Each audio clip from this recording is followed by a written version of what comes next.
Hi mga kaplantits! Walking na naman tayo. Dahil Saturday morning, kailangan na maglakad, lakad. Yang mga senior citizen dyan, sige, kag hindi tayo maglakad, masakit talaga yung ating mga tuhod.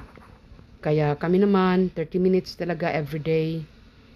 Yan ang ugali namin na maglakad talaga every 30 minutes. 30 minutes, okay na siya.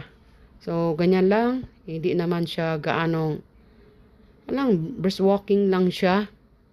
While walking, pintuhan. Yan, mainitan din tayo ng araw, mga around 7:30. Mag-start na kami mag-walking yan. So, mga 7:30 to 8. Tapos, meron yang kaunting after maglakad-lakad. Mag-rest, tapos meron siyang calisthenics na kaunti. Ayan, stretching naman sa ating mga ugat para hindi siya magbara yung ating mga paa. Kaya kailangan pa rin na kaunting ehersisyo pagkatapos maglakad para maganda yung daloy ng ating dugo. Alam mo na, kapag senior citizen tayo, kailangan talaga yan. Very essential para sa ating mga katawan yan na mag-exercise. Lalong-lalo na yung mga nasa office lang o di pa kaya yung mga teacher na minsan lang pag-exercise. O kung may oras talaga, kailangan nating maglakad. Lakad, exercise, everyday upang mapanatili natin yung ating health, yung ating kalusugan. Noon, napakabigat ko. Umabot siya ng 175. Ngayon, bumalik siya sa normal weight. Pagkatapos na yan, ugali na namin yung maglakad. 30 minutes talaga. Tapos, a little exercise, stretching. At saka magpainit din sa araw. Dahil mahalaga din yung init ng araw para sa ating mga buto. Tapos, yun bang mag-inhale, exhale, maganda din yun para sa atin. Kasi yung ating mga ating katawan, yung ating heart, nangangailangan din siya ng exercise. At ang buong katawan natin, yung mga nerves natin, ating mga kalamnan, hindi siya sumasakit. Lalong-lalo na yung mga tuhod natin kapag tayo ay nag-ehersisyo at saka naglalakad. So, yun, hiningkayat ko ang ating mga senior citizen dyan na lagi lang nakaupo.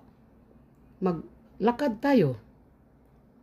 Ugaliin natin na mag-exercise talaga. Huwag natin sabihin na, ay tinatamad ako, ay masakit na. Kaya yan, masakit na masyado ang ating kalamnan, ang ating mga tuhod dahil kulang lang yan siya sa pagkilos. Kailangan lang talaga natin kumikilos. Mag-exercise kahit lang sa ating bakuran or kahit ba kaya sa ating loob ng bahay. Kung hindi, wala man tayong panahon para maglakad. Kahit sa loob ng bahay, stretching, gagawin natin. Bigyan talaga natin ng ilang oras ang ating katawan. Dahil kung ginagawa natin yan, it will also add days to our life. Every time we do some exercise and we do some walking. Kapag kami naman ay napagod na, ay humihinto din kami at yan, nag-usap-usap muna sa ilalim ng mga sagingan naman yan. Maraming mga saging. Wala pang gaano mga behikulong dumadaan dito dahil bago itong mga daan na ginagawa. So, yun siya. Usap-usap muna, rest muna, habang napagod pa yan siya sa paglakad. Tapos, minto kami doon sa tubaan. Napakasarap ang tuba na wala man siyang tangal ba yan tinasabi sa amin? Napakatamis niya. Yan. Nung una, naubos namin 1 baso lang. Sunod, 2 baso na. Sa sunod naming pag-inom, naging 3 na. Ngayon, kalahating galon, naubos namin yan siya. Kaya yan, ang aming ginagawa. Yan, pauwi na kami. Sabi ko, baka apektado na tayo nito. Naubos namin yung medyo galon na tuba. Kaya, medyo iba na yung paglalakad natin.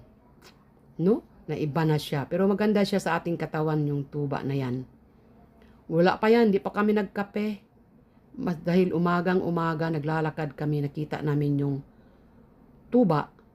Kaya sinubukan ko ring akyatin yung tuba na nasa kuwan. Dahil napakababa lang ang kanyang tubaan. So, yun lang mga palangga. Marami pong salamat.